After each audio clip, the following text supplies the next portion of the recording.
కల్కి 2898 ఏడీ సీక్వెల్లో దీపికా పదుకొనే నటించడం లేదు అంటూ వైజయంతి మూవీస్ ట్వీట్. సోషల్ మీడియాలో దీనిపై ఎందుకింత చర్చ? బాలీవుడ్ నటి దీపికా పదుకొనే ప్రస్తుతం సోషల్ మీడియాలో చర్చనీయాంశమయ్యారు. దీనికి కారణం ఆమె కల్కి 2898 ఏడీ సీక్వెల్లో నటించకపోవడమే. కల్కి 2898 ఏడీ సీక్వెల్లో దీపికా పదుకొనే భాగం కావడం లేదని వైజయంతి మూవీస్ అధికారికంగా ప్రకటించింది. దీంతో సోషల్ మీడియాలో భిన్నాభిప్రాయాలు వ్యక్తమవుతున్నాయి. వైజయంతి మూవీస్ కల్కి 2898 ఏడీ సినిమాను నిర్మించింది. ఈ సినిమాకు సీక్వెల్ కూడా త్వరలో తీయబోతుంది.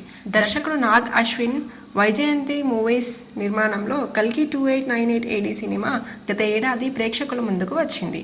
ఈ సినిమాలో ప్రభాస్ ప్రధాన పాత్రలో నటించగా అమితాబ్ బచ్చన్, కమల్ హాసన్, దీపికా పదుకొనే, దిశా పటాని, రాజేంద్ర ప్రసాద్, బ్రహ్మానందం వంటి ప్రముఖ నటులు నటించారు.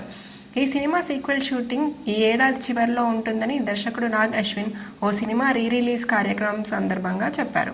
కానీ సీక్వెల్ ప్రారంభానికి ముందే దీపికా పదుకొనే ఈ సినిమాలో నటించడం లేదని వైజయంతి మూవీస్ ప్రకటించింది. వైజయంతి మూవీస్ సామాజిక మాధ్యమంలో కల్కి 2898 ఏడీకి రాబోతున్న సీక్వెల్లో దీపికా పదుకొనే భాగం కావడం లేదు. చాలా జాగ్రత్తగా పరిశీలించిన తర్వాత ఈ నిర్ణయం తీసుకున్నాం. తొలి సినిమా నిర్మాణంలో ఆమెతో కలిసి సుదీర్ఘ ప్రయాణం చేసినప్పటికీ రెండవ సినిమాలో ఆమెతో కలిసి పనిచేసే అవకాశం కనిపించలేదు. కల్కి 2898 ఏడీ లాంటి చిత్రాలకు అంకితభావం అంతకు మించి కావాల్సి ఉంటుంది. భవిష్యత్తులో ఆమె చేయబోయే చిత్రాలకు శుభాకాంక్షలు అంటూ వైజయంతి మూవీస్ ట్వీట్ చేసింది. ఈ సినిమాలో కొన్నిసార్లు కథ అంతా దీపికా పదుకొనే, అమితాబ్ బచ్చన్ చుట్టూనే తిరుగుతున్నట్లు అనిపిస్తుంది. అయితే రెండో భాగంలో భైరవ కర్ణ యాంగిల్ అని ప్రభాస్ చుట్టూ కథ నడుస్తుందని దర్శకుడు చెప్పారు. ప్రస్తుతం దీపికా పదుకొనే ఏ కారణంతో ఈ మూవీలో నటించడం లేదో తెలియనప్పటికీ దీనిపై పలు వార్తలు సామాజిక మాధ్యమాల్లో చక్కర్లు కొడుతున్నాయి. సోషల్ మీడియాలో ఒక్కొక్కరు ఒక్కో విధంగా స్పందించారు. ఆమె రెమ్యూనరేషన్ ఎక్కువ డిమాండ్ చేశారని, రోజుకు 7 గంటలు మాత్రమే షూటింగ్కు అందుబాటులో ఉంటానని, అందుకే ఈ ప్రాజెక్ట్లో ఆమెను తీసుకోలేదని కథనాలు వచ్చాయి. దీనిపై అటు నిర్మాణ సంస్థ నుంచి కానీ దీపికా పదుకొనే నుంచి కానీ అధికారిక స్పందన లేదు. వైజయంతి మూవీస్ కూడా దీపికా పదుకొనే ఎందుకు ఈ సినిమాలో నటించడం లేదో స్పష్టంగా చెప్పలేదు. సోషల్ మీడియా యూజర్లు ఏమంటున్నారు? మరోవైపు దీపికా పదుకొనే ఈ సినిమా సీక్వెల్ నటించకపోవడంపై సోషల్ మీడియా యూజర్లు కొందరు నిరాశ వ్యక్తం చేస్తున్నారు. కల్కి 2898 ఏడీలో దీపికా పదుకొనే పర్ఫార్మెన్స్ చాలా బాగుందని, తన క్యారెక్టర్లో ఆమె లీనమై నటించారని, ఆమె పాత్రలో మరొకరిని ఊహించుకోవడం కష్టమని కొందరు సోషల్ మీడియా యూజర్లు అంటున్నారు. దీపికా లేకుండా కల్కి 2898 ఏడీ సినిమాను ఊహించుకోలేమని, సీక్వెల్కు అతిపెద్ద లాస్ అంటూ కూడా చెప్తున్నారు.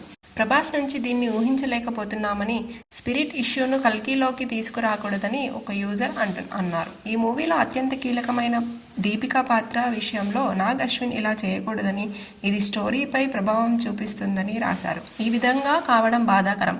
పని గంటలు తగ్గించడంతో పాటు ఫీజులు పెంపుదల డిమాండ్ చేయడం అత్యంత దారుణమైన విషయం.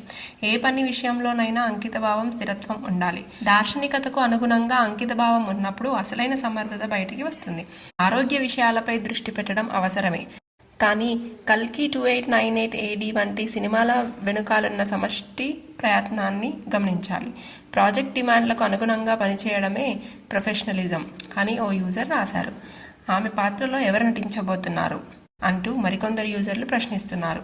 కొత్త వారికి అవకాశాలు ఇవ్వాలని కోరుతున్నాం. కొందరు స్పిరిట్ వల్లే ఇలా జరిగి ఉంటుందని అంటున్నారు. ఇంతకుముందు సందీప్ రెడ్డి వంగ మూవీ స్పిరిట్లో కూడా తొలుత దీపికా పదుకొనే నటిస్తుందని అన్నారు. కానీ దీపికా పదుకొనే స్థానంలో ఈ సినిమాలో ఫీమేల్ లీడ్గా తృప్తి డిమ్రీని తీసుకున్నారు సందీప్ రెడ్డి వంగ. ఆ సమయంలో సందీప్ రెడ్డి వంగ చేసిన ఓ ట్వీట్ పై పెద్ద ఎత్తున చర్చ జరిగింది. దీపికా పదుకొనే పేరును ప్రస్తావించకుండా ట్వీట్ చేసిన Sandeep Reddy Vanga dirty PR games అనే హ్యాష్ట్యాగ్తో మండిపడ్డారు. ఆ తర్వాత ఓ ఈవెంట్ సందర్భంగా ఓగ్ అరేబియా మాట్లాడిన దీపికా పదుకొనే ఎవరి పేర్లను ప్రస్తావించకుండా ఎప్పుడైనా క్లిష్ట పరిస్థితులు ఎదుర్కొనేటప్పుడు తన అంతరాత్మ మాట వినేందుకు ప్రయత్నించి నిర్ణయాలు తీసుకుంటానని చెప్పారు. ఈ నిర్ణయాలకు కట్టుబడి ఉండడం వల్ల తనకు శాంతి కలుగుతుందని అన్నారు. అయితే స్పిరిట్ మూవీ నుంచి కూడా దీపిక ఎందుకు తప్పుకోవాల్సి వచ్చిందని స్పష్టంగా తెలియదు.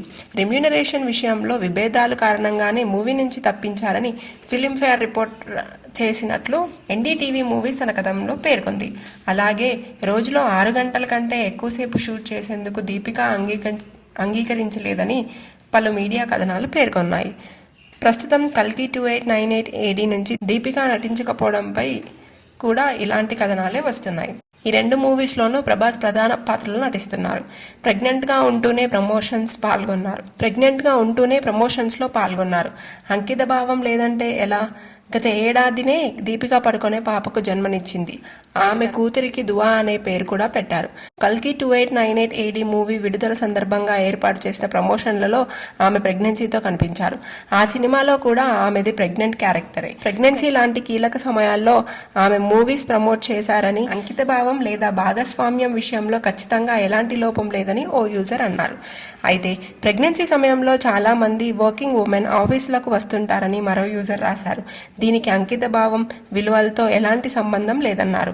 ప్రమోషన్లకు వచ్చినందుకు కూడా వారికి పేమెంట్ ఉంటుందన్నారు.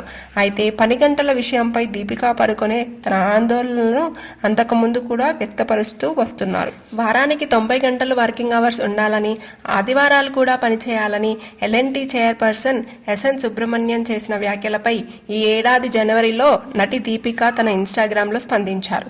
ఉన్నత స్థానాల్లో ఉన్నవారి నుంచి ఇలాంటి వ్యాఖ్యలు షాకింగ్కి గురి చేస్తాయని రాశారు.